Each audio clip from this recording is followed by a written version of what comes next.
ఆయన భార్య అప్పటికే ఎమ్మెల్యే. ఆయనది గ్రూప్ 1 ఉన్నత ఉద్యోగం. భార్య ఎమ్మెల్యే, తను ఉన్నత ఉద్యోగి కావడంతో సహజంగానే ఆమె కంటే ఆయనకే నియోజకవర్గంలో పేరు ప్రఖ్యాతులు ఎక్కువయ్యాయి. దీంతో ప్రజాప్రతినిధిగా ఉంటే ఆ రాజభోగాలే వేరనుకున్నారు. దాంతో తాను కూడా రాజకీయంలో చక్రం తిప్పాలనుకున్నారు. ప్రభుత్వ ఉద్యోగానికి రాజీనామా చేసి ప్రజా జీవితంలోకి వచ్చారు. మరి చివరికి ఏమైంది? Let's watch the story.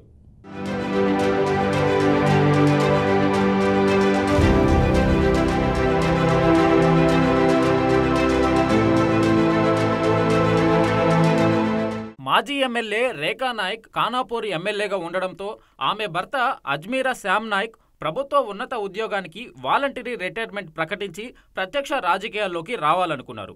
గత ఎన్నికల్లో హస్తం పార్టీ హవా వీస్తుండడంతో అదే పార్టీ నుండి రాజకీయ రంగప్రవేశం చేయాలనుకున్నారు.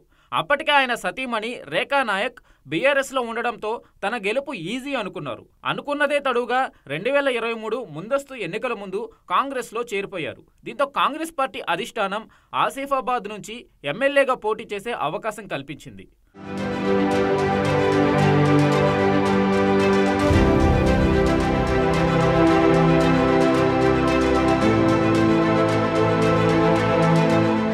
అజ్మీరా శ్యామ్ నాయక్ ఉమ్మడి ఆంధ్రప్రదేశ్లో ఆర్టీఓగా ఉన్నత ఉద్యోగంతో తన ప్రత్యక్ష జీవితాన్ని మొదలుపెట్టారు. ఒకవైపు ఆర్టీఓగా తన ఉద్యోగ బాధ్యతలను నిర్వహిస్తూనే ఉమ్మడి ఆసిఫాబాద్ జిల్లా టీఎన్జీఓ అధ్యక్షుడిగా కూడా పనిచేశారు. అంతేకాకుండా అఖిల భారతీయ బంజారా సేవా సమితి అధ్యక్షుడిగా కూడా పనిచేశారు అజ్మీరా శ్యామ్ నాయక్. మొదటి నుంచి నియోజకవర్గంలో తనదైన క్యాడర్ను పెంచుకోవడం, భార్య రేఖా నాయక్ ఎమ్మెల్యేగా ఉండడం లాంటివి శ్యామ్ నాయక్ గెలుపుకి బాటలు వేస్తాయని అనుకున్నారు. కానీ కాలం కలిసి రాలేదు. అంచనాలు బెడిసికొట్టాయి.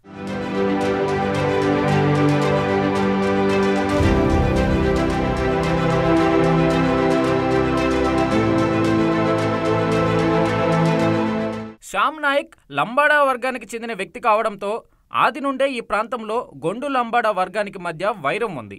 అప్పటికే బీఆర్ఎస్లో ఉన్న ఆయన భార్య రేఖా నాయక్ కూడా కాంగ్రెస్ కండువా కప్పుకోవడంతో బీఆర్ఎస్ పై ఉన్న వ్యతిరేకత భర్తపై పడింది. అంతేగాక లంబాడా గొండు తెగల మధ్య రిజర్వేషన్ల పోరుతో ఆసిఫాబాద్లో ఎక్కువగా ఉన్న గొండు తెగవారు అదే సామాజిక వర్గానికి చెందిన కోవా లక్ష్మీ వైపు మొగ్గు చూపడంతో శ్యామ్ నాయక్కు ఓటమి తప్పలేదు. ఆదివాసీ మహిళకు టికెట్ ఇవ్వడం కూడా ఆసిఫాబాద్లోని ఆదివాసులందరూ బీఆర్ఎస్ వైపు మొగ్గు చూపారు. దీంతో కోవాలక్ష్మి గెలుపు నల్లేరుపై నడక అయింది. దీంతో అటు ఉన్నత ఉద్యోగం పోయింది, ఇటు ఎమ్మెల్యేగా కూడా ఎన్నిక కాలేదు. దీంతో రెండుకి చెడ్డ రేవడిలా తయారైంది అజ్మీరా శ్యామ్ నాయక్ పరిస్థితి.